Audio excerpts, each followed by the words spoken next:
El tema que vamos a desarrollar a continuación es el de los empleados públicos, clases y régimen jurídico, los instrumentos de organización del personal, plantillas y relaciones de puestos de trabajo, los instrumentos reguladores de los recursos humanos, la oferta de empleo, los planes de empleo y otros sistemas de regularización.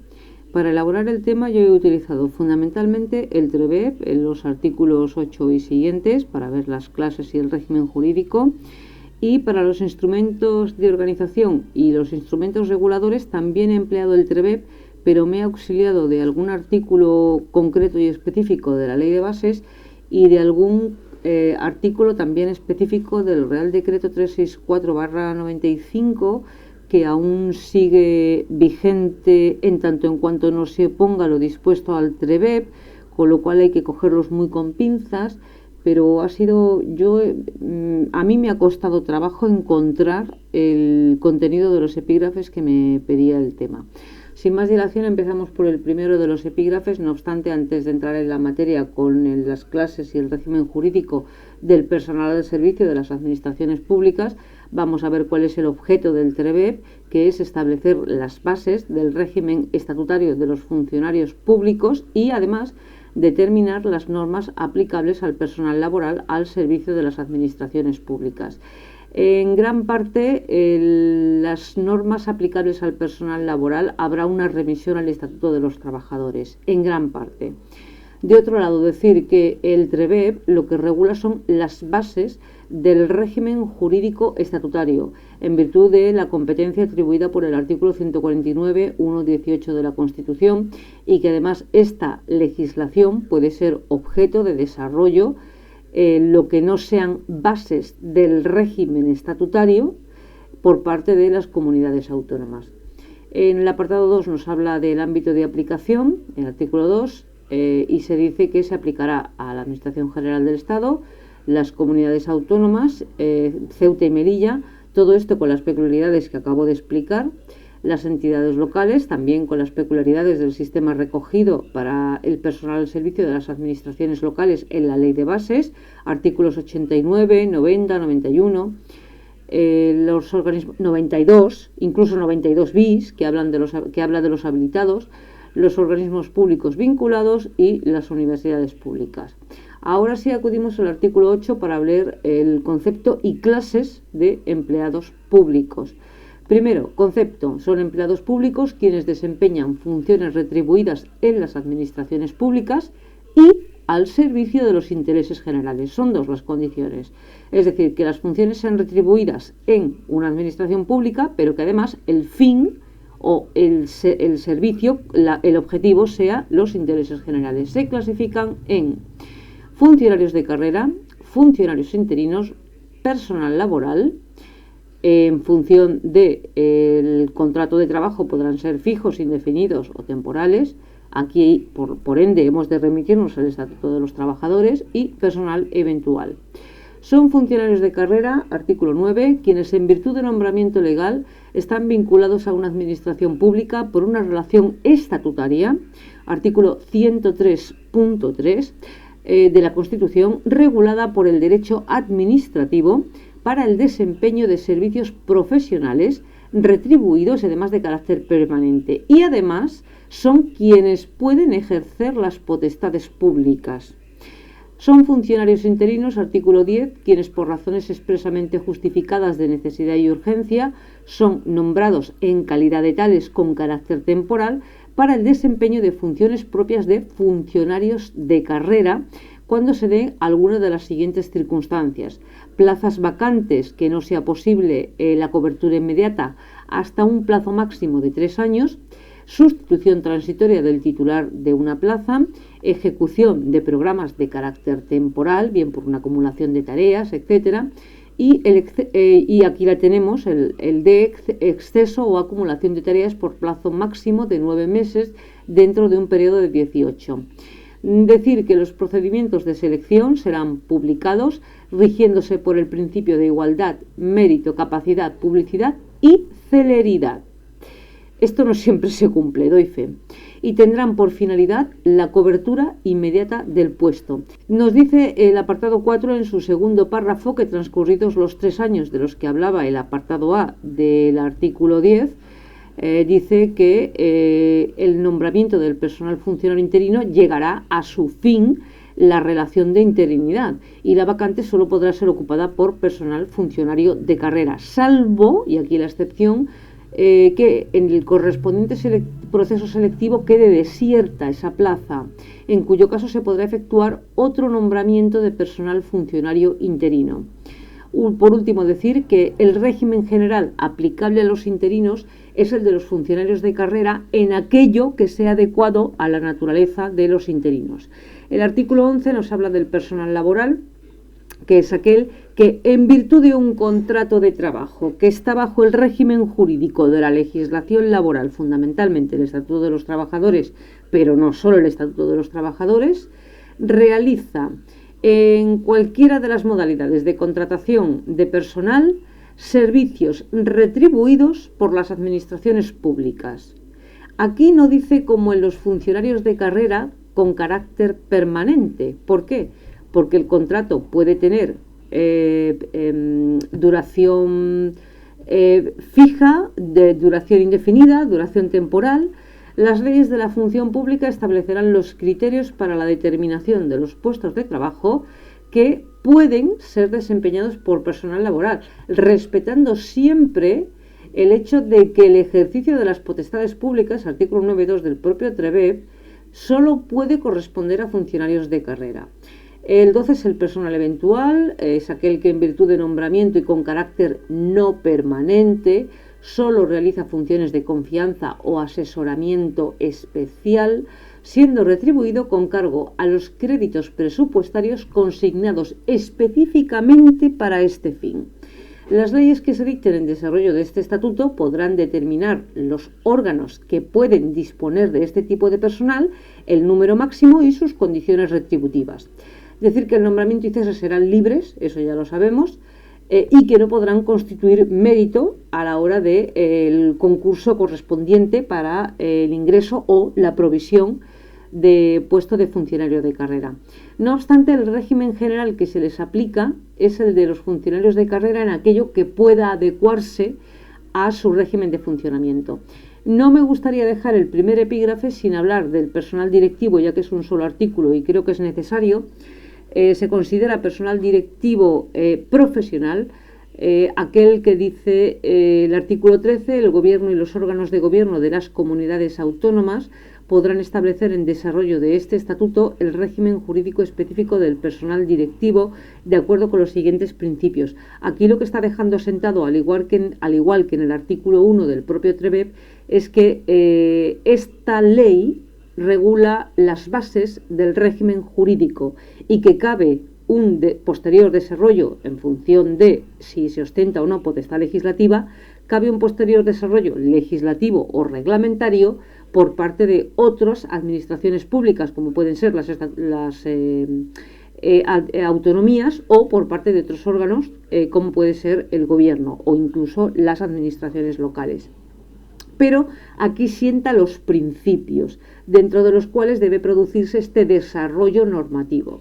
Primero, es personal directivo el que desarrolla funciones directivas profesionales en las administraciones públicas definidas como tales, las funciones se refieren, en las normas específicas de cada administración.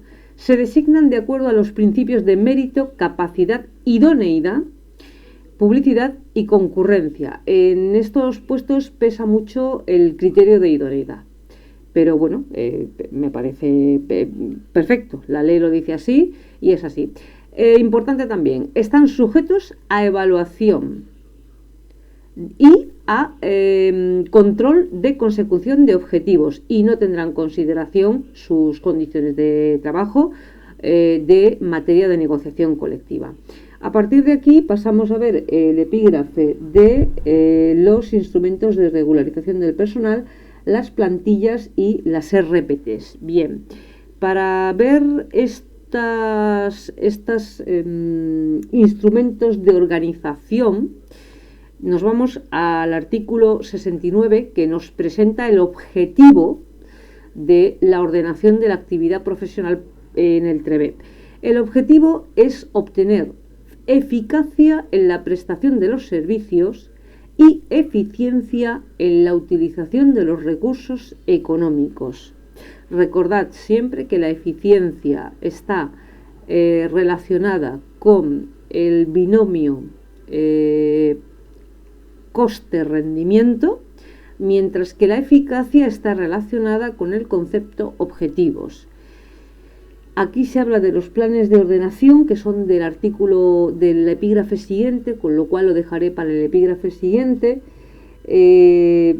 También se habla de las ofertas públicas de empleo, que también son del epígrafe siguiente, lo dejaremos, y de los registros de personal, que son del epígrafe siguiente.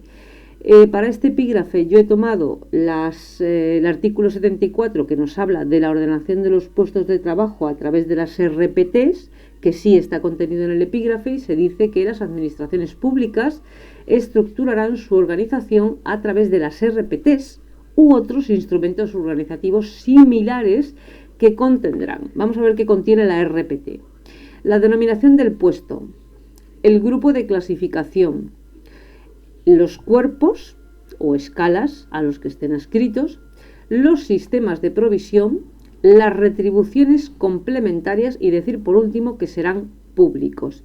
Para el concepto de plantilla yo he acudido a la ley de bases, que en el artículo 90 nos dice que corresponde a cada corporación local aprobar anualmente a través del presupuesto la plantilla, que es aquel documento que deberá contener todos los puestos de trabajo reservados a funcionarios, a personal laboral y eventual. En las plantillas se dice que deberán responder a los principios de racionalidad, economía, eficiencia y establecerse de acuerdo con la ordenación general de la economía, sin que los gastos de personal puedan rebasar los límites que se fijen con carácter general. Bien, vuelve otra vez a hablarse de eficiencia. Aquí no se habla de eficacia, pero bueno, se puede hablar igualmente. Para continuar con el siguiente epígrafe, que nos habla de los instrumentos reguladores de los recursos humanos, sí que volvemos al TREBEP, en el artículo 70, que nos habla del primero de esos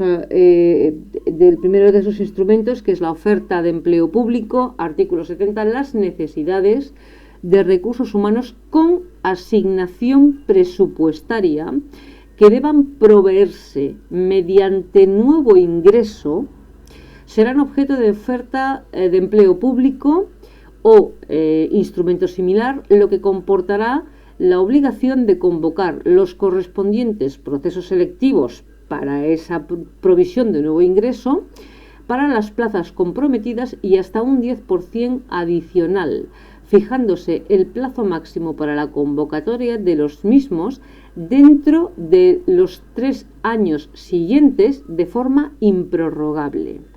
Esta oferta de empleo público se aprobará anualmente y deberá ser publicada en el diario oficial correspondiente. Por último, se dice que podrá contener medidas derivadas de la planificación de recursos humanos. El artículo 71 nos habla del registro de personal y de la gestión integrada de recursos humanos. Quizá lo más importante de este artículo, más que la creación o la constitución, la obligación de constituir un registro de personal con los datos de los artículos 2 a 5 del presente estatuto, es que el apartado 3 exige que se establezcan unos contenidos mínimos comunes y homogéneos, con criterios que permitan el intercambio, aquí bien lo dice, homogéneo de la información entre distintas administraciones públicas, siempre claro con respeto de la protección de datos de carácter personal, Ley Orgánica 3/18.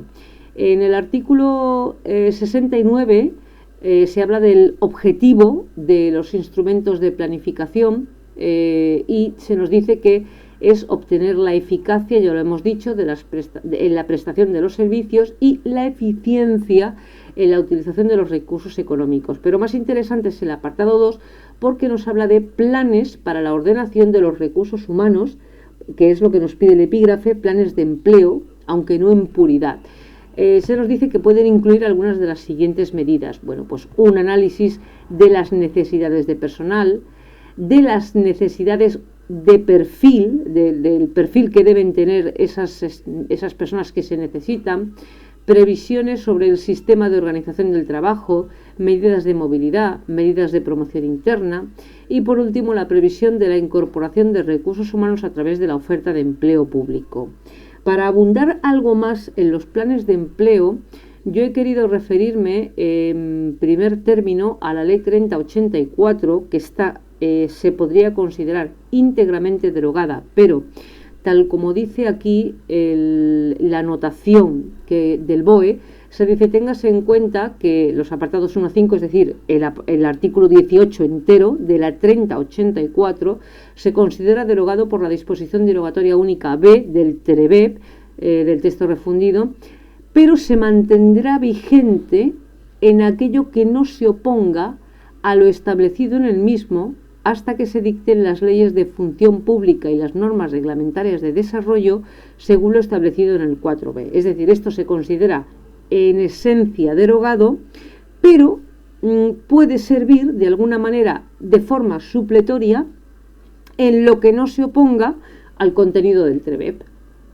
Como en el artículo 18 se nos habla de que las administraciones públicas podrán elaborar planes de empleo, que es lo que nos dice el epígrafe literalmente, planes de empleo, referidos tanto a personal funcionario como laboral, que contendrán de forma conjunta las actuaciones a desarrollar para la óptima utilización de los recursos humanos en el ámbito que afecten. Esto está más desarrollado en el Real Decreto 364/95, que habla sobre la provisión y el ingreso, que también esto está parcialmente derogado, pero hay todavía partes que siguen vigentes. El artículo 2 es algo más específico que el artículo 18 de la 3084 y nos dice que los planes de empleo previstos en el 18 de la 3084 podrán adoptar dos modalidades: la de planes integrales y la de planes operativos. Los planes integrales, ¿qué son? Pues son un instrumento básico de planificación global en un ámbito concreto. Especificarán los objetivos a conseguir en materia de personal, los efectivos y la estructura de recursos humanos que se considere adecuada para esos objetivos. Asimismo, recogerán especialmente menciones a la materia de movilidad, formación y promoción. Y de otro lado están los planes operativos de recursos humanos, que al objeto de lograr una mejor utilización de dichos recursos, es decir, concepto de eficiencia, determinen las previsiones y medidas a adoptar sobre movilidad, redistribución de efectivos y asignación de puestos de trabajo. Los planes integrales vienen a ser la planificación global. Los planes operativos vienen a ser la instrumentalización de los planes integrales. Y yo con esto sí quedaría concluido el tema, porque considero que no ha lugar a más materia.